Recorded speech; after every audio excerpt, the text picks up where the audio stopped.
अगर आप इस वीडियो तक आ गए हैं तो इसे आप पूरा देखिएगा। मैं दावे के साथ कह सकता हूँ कि इस वीडियो को देखने के बाद आप कम बोलने की ताकत के बारे में जान जाएंगे। तो चलिए शुरू करते हैं।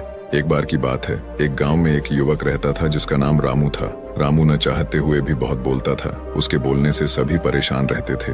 एक दिन रामू को पता चला कि जंगल में एक साधु आए हुए हैं। उसने सोचा शायद ये साधु मुझे मेरी चिंताओं से आजादी दिला सकते हैं, तो वह अपनी माता पिता के साथ साधु के पास गया। रामू ने साधु से कहा, महाराज कृपया मुझे यह समझाए कि मैं कैसे कम बोलूं। मेरी बातें लोगों को परेशान कर रही हैं। साधु ने मुस्कुराते हुए कहा, बेटा मैं तुम्हें इसे एक कहानी के माध्यम से समझाता हूँ। मेरे गुरु का एक शिष्य बहुत बोलता था। वह हर समय कुछ न कुछ बोलता रहता था और कभी शांत नहीं होता था। जब वह दान लेने के लिए जाता था तो वह हर घर से एक नई कहानी लेकर आता था और सभी शिष्यों को सुनाता था। वह हर शिष्य की बुराई करता था, चुगली करता था और दूसरों के सामने अच्छा बनने का प्रयास करता था। सिर्फ अपने मुंह से खुद की तारीफ करता था और गुरु के सामने खुद को सबसे बुद्धिमान और अच्छा साबित करने का प्रयास करता था।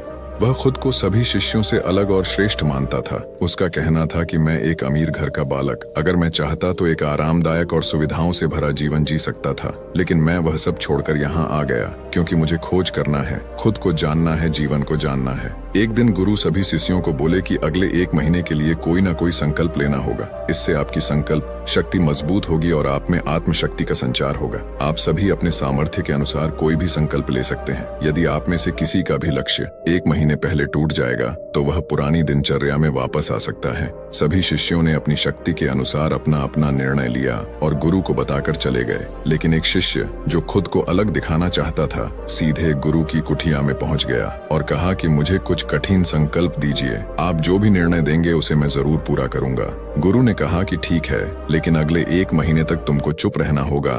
तुम एक शब्द भी नहीं बोलोगे।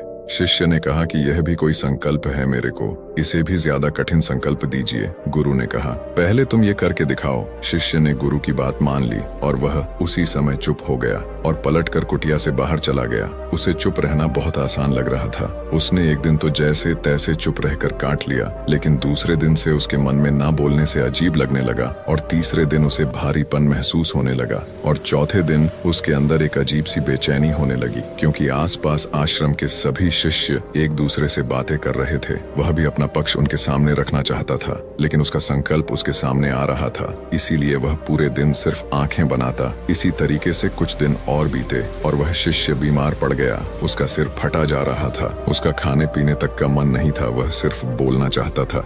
वह अपने गुरु के पास गया और उनके सामने लिखकर कहा कि मैं बोलना चाहता हूँ, मैं अंदर ही अंदर पागल हुए जा रहा हूँ। यह पढ़कर गुरु ने मुस्कुराया और कहा कि जो अपने संकल्प को पूरा करता है वह अपनी आंतरिक शक्ति को बढ़ाता है, और जो अपनी आंतरिक शक्ति को बढ़ाता है वह समाज में आगे बढ़ता है।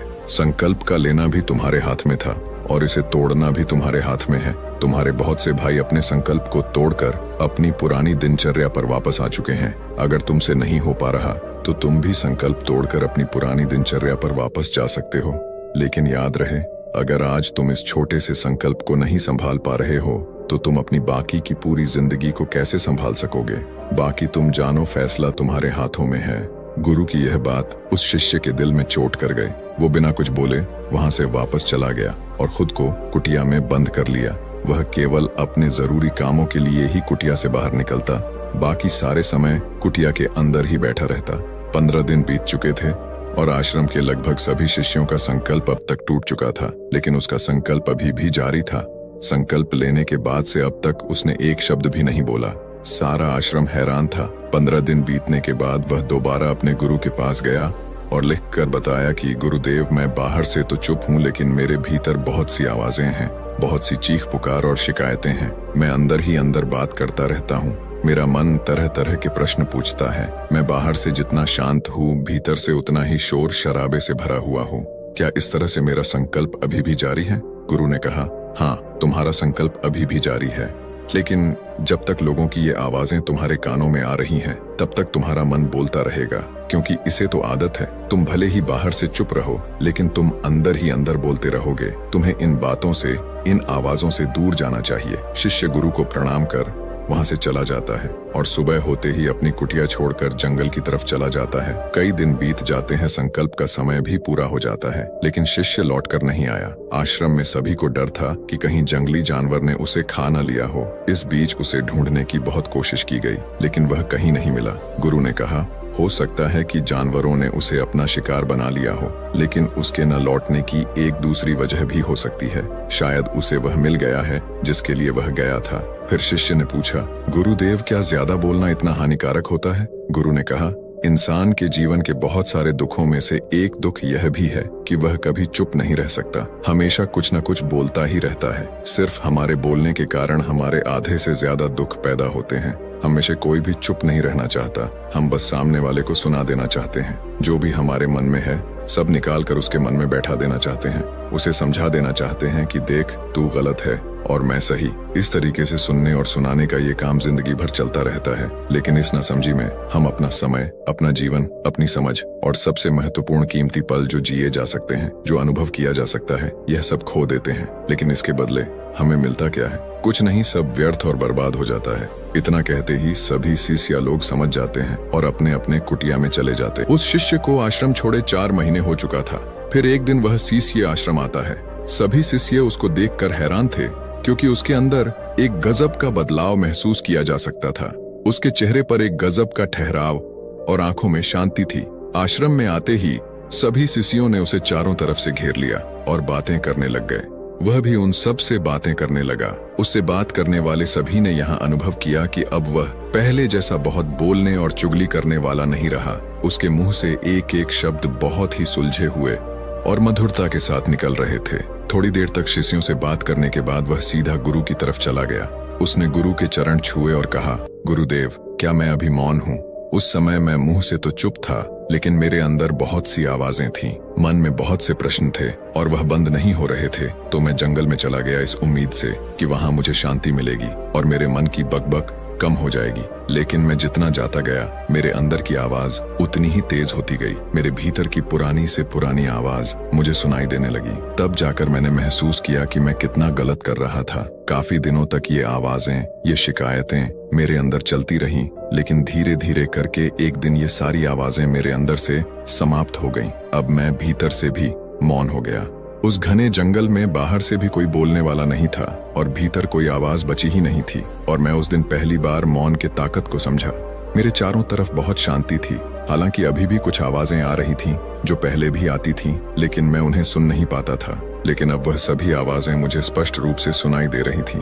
हवा के चलने की आवाज, चिड़ियों के चहकने की आवाज और पानी के बहने की आवाज, ये सभी आवाजें मैंने पहली बार सुना। अपने चारों तरफ इतनी शांति मैंने पहले कभी महसूस नहीं की थी। फिर गुरु ने कहा, जब तक हम बाहर की तरफ बोलते रहेंगे तब तक भीतर अशांति ही रहेंगे, लेकिन जिस दिन हम भीतर की तरफ मुड़ जाएंगे तब हमारे अंदर एक अलग ही शांति महसूस होगी।